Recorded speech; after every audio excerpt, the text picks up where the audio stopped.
Hello there, this is Alice of Your Movie Blows, and I just saw Dune Part 2 and it was not very good. The hype surrounding this movie has been blown extremely out of proportion. The whitest people alive are chanting "Listen again!" and Twitter is losing its mind over popcorn containers and how Elvis is somehow a really threatening presence, which, to be perfectly honest, points for real life accuracy there. But come on! This is the movie you're losing your minds about? A sequel to one of the most boring movies in recent memory? Now don't get me wrong, Denis Villeneuve is a director I really do admire, but I do feel the quality of his output is very hit or miss. His directorial debut 12 Angry Men felt very under budget, with one single location and a real lack of action set pieces. Like, wow, he put a knife into the table, so exciting. I do think his sophomore effort Transformers Revenge of the Fallen made up for that, especially the incredibly intense and memorable set piece where Agent Simmons climbs up a pyramid and says, "I am directly below."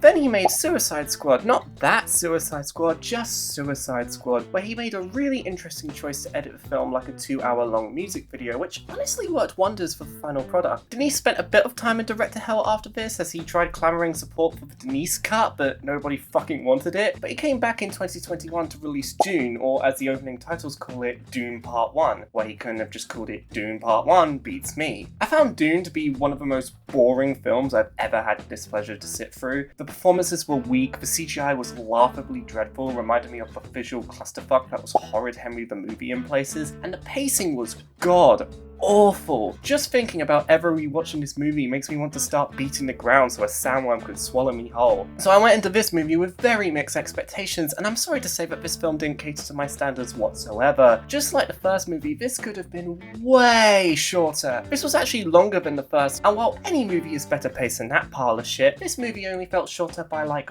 5 minutes. The performances, much like the last movie, were pretty awful. Toyota Chevrolet is never beating the twink allegations, no matter how threatening he tries to come off. By the end of the movie, you're supposed to find him incredibly intimidating, yet while watching I felt like I could pin him against a wall, call him a good messiah in a seductive voice, and he'd melt into a puddle. Rebecca Ferrari is an incredibly irresponsible mother, endangering both her unborn child and her son. While this is a piece of fiction, common sense media and pro-life movements will be offended by this, so you will need to be cautious if you're thinking of seeing this movie with your right-leaning Fox News consuming soccer mum. I won't detail my thoughts on every actor, as I don't want the runtime of this review to match the length of this slogfest, but just know that Austin Bugatti plays a sick and vile sociopath that many literally me Sigma males are going to go crazy over. It turns out the reason why his kills look so realistic is because he was actually slashing the throats and stabbing the stomachs of the supporting cast on set. While I don't condone murder, I draw the line at shitty CGI blood effects, so I'll give the film credit for at least including some practical effects. Speaking of CGI, this movie's effects did not improve from the last. It's insane how a visual masterpiece like The Flash could literally release 1 year before this, and this movie still looks as awful as the last. Like, I'm sorry, I don't want to see Tatooine for the 500th fucking time, but can we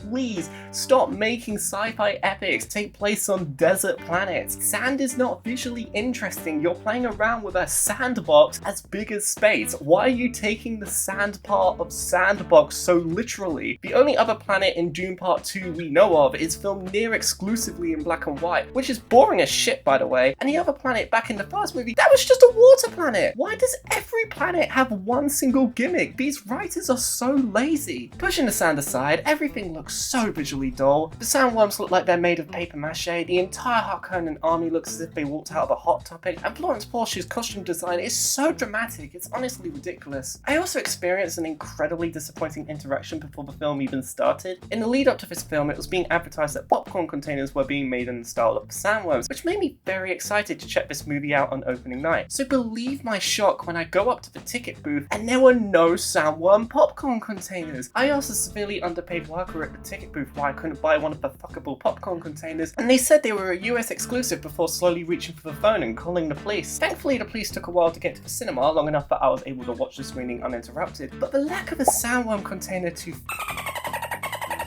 and being arrested over claims of being a public nuisance soured my experience of the film immensely, meaning I will be deducting a point from the overall score. The pacing was also a massive issue. I thought the movie was nearly over constantly and felt a compulsive need multiple times to leave my seat, break into the projectionist room and ask how long is left of the movie, but since I can't even make visual eye contact with a woman for more than 10 milliseconds, I decided to not take that 25 to 75 risk and stay in my seat instead, but I really wish anyone else at the screening could have done it for me. Overall, I'd say Dune Part 2 is one of the worst movies I have ever seen. Some crazy bastard on Twitter has gone to see the movie 20 times, and I honestly hope that someone could provide him with the psychiatric help he desperately needs. I hated every second of this film, and I wished it was over before the opening logos had even ended, and I believe that anyone who ends up seeing this movie is a total fucking loser. So yeah, check this out if you have no taste, and I'm giving this one a 10 out of 10. Thank you.